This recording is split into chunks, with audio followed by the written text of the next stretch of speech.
Chapter 4, Spike Log, Entry 2. After returning through the mirror portal, on the run from numerous young ladies who pursued Spike like a pack of wild dogs, Sonata Dusk's metaphor, since they were all saying woof, Spike sighed in relief as he returned to the table where the others were waiting. "So, did you still turn into a dog?" Rainbow asked. "No," Spike replied. "But I think I turned every female on the other side into one." At the blank expressions directed his way, he sighed. They were all saying woof apostrophe ... even Celestia and Luna's alternates. Everyone gasped in surprise. "Even my alternate?" Pinky asked. "Well, yeah," Spike admitted. Except she and that Sonata Dusk girl were saying it because everyone else was. Rainbow snickered. "Good luck in town later, Casanova." Spike tilted his head in confusion. "Huh?" Rarity waved her hoof, dismissing the issue. "We'll talk about that later, Spiky Wiki. For now, how about a bit more of your story?" Smiling, Spike flipped through to the next major entry. Most of these are more of the same, just daily or weekly mentions of how things are going with me. A few video files, but we can watch those later. Ah, here we go! Entry 212. Today, Spike breathed fire. I don't know what brought it on, or why only now after so long. However, in the middle of feeding him, he belched up a plume of green flame. He found it hilarious. I found it worrisome. I know what he is now. He's a baby dragon. A dragon like Ridley. I don't know if he's the same species or not. Either way, the Chozo trusted him to my care. I'll have to do my best to take care of him, and to make sure he doesn't become a monster like Ridley. The girls were silent for a time. "Ridley?" Twilight finally asked. "An old enemy of Mom's," Spike replied. "I'd rather not talk about him." He idly flexed his wings, somewhat restless. After a few moments of awkward silence, Pinky reached over and swept through the entries to the next one with a tagged video file. "Say, the date here's nearly 4 years later than the date on the first entry, and about 9 years before the date on entry 0. Spike nodded. "Yeah. This is 6 months before the first time I went on a mission with Mom," he replied, calling up the log. Final entry. Spike spoke today. I now understand old Bird's words when he gave me Spike's egg. That was all the text in the entry, but there was a tagged video. Samus lifted Spike up from her logbook, where he'd been browsing through the entries of the creatures she encountered on ZBs, and during her time serving under Adam Malkovich as part of his unit, before she quit the Galactic Federation and went freelance. He seemed mostly to enjoy looking at the pictures, though occasionally she found him tracing lines with his fingers. "Come on, Spike," she said softly. "Time for you to go to bed. If I let you stay up reading, you'll be cranky tomorrow, and I don't have any more clothes I can afford to lose to fire from your stray flames." Spike let out his petulant complaint noise, somewhere between a growl and a whimper followed by blowing a raspberry. However, his struggle was token at best.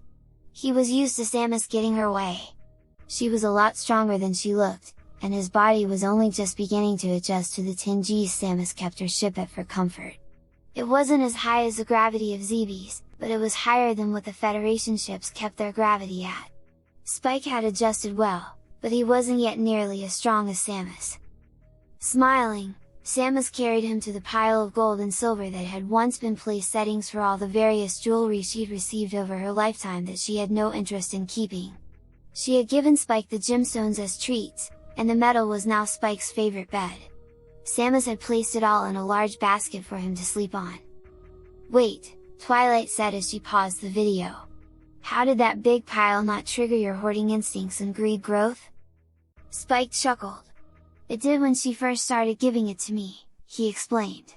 "But by then she'd learned just how durable I was even at that age. The minute I tried to swipe something to add to my hoard without permission, she picked me up, threw me into the wall, stuck her finger in my face, and said no very firmly. I didn't try to hoard without permission ever again." "Oh my goodness!" Fluttershy whimpered. "Were you alright?" Spike laughed aloud. "The wall took more damage than I did. Literally. She had to stop by a spaceport to get the dent evened out. I didn't even have a bruise. Twilight chuckled. Well, dragons are an incredibly durable race. It takes a lot to even phase 1, let alone hurt them. Smiling, Spike restarted the video. Samus set Spike down in amongst the metal, and he snuggled in, wrapping himself up in the gold like a blanket. "Good night, Spike," she said softly. "Sleep well." "Night, Mama," Spike replied, smiling up at her. Samus' eyes went wide. Tears beaded at the corners of her eyes. She struggled to blink them away, but they wouldn't stop. Bending over, she pulled Spike into a tight embrace, holding him against her. Several dolls greeted the end of that video. Fluttershy cooed happily, while Applejack and Rarity smiled happily. Rainbow glanced over, obviously hiding whatever tender emotions the moment brought out in her. Twilight, however, looked thoughtful, and somewhat sad. Pinkie suddenly spoke up. "Samus seems like a really great lady," she said happily. "Will we ever get to meet her?" Spike smiled. "Well, if we can arrange her getting through town without causing a ruckus." A window shattered as an orange sphere was propelled through it, slamming into the wall before dropping to the floor. The sphere groaned. "I don't like Hoofball." "Mom?" Spike asked in surprise. The sphere unfurled, revealing the power-suited warrior. "Hey Spike," Samus replied, leaning against the wall. "You found her?" Spike nodded. "Mom, this is Twilight Sparkle, my mother." He beckoned Twilight forward. As Twilight stepped up to his side, he smiled up at Samus. "Twilight, this is Samus Aran, my mother." Twilight smiled. "It's a pleasure to meet you, Miss Aran." Samus knelt down to be closer to Twilight's level. "Nice to finally meet the one who's been in Spike's dreams for so long. Forgive me for not removing my armor just yet, but I'm still adjusting to the low gravity of this world. Right now, my suit's keeping me from accidentally breaking something or someone." She rubbed the back of Spike's head. "Spike's armor serves much the same purpose." Pinkie's eyes widened. "Just how strong is Spike now?" "This world is 0.8 Gs, Samus explained. Spike's physiology is adapted to be able to function normally at up to 40 Gs. Rainbow spat out her drink. "But that's 50 times normal gravity here," she shouted. "I don't even hit that with most of my stunts, except the rain boom."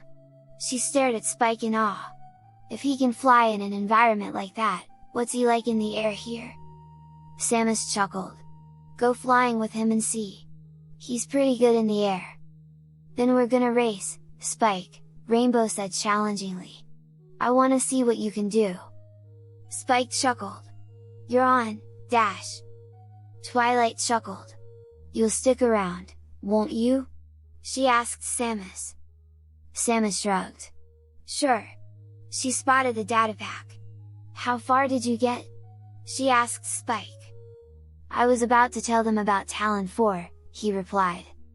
"Good thing I'm here for that part," Samus replied. "So how come you came flying through that window?" Applejack asked.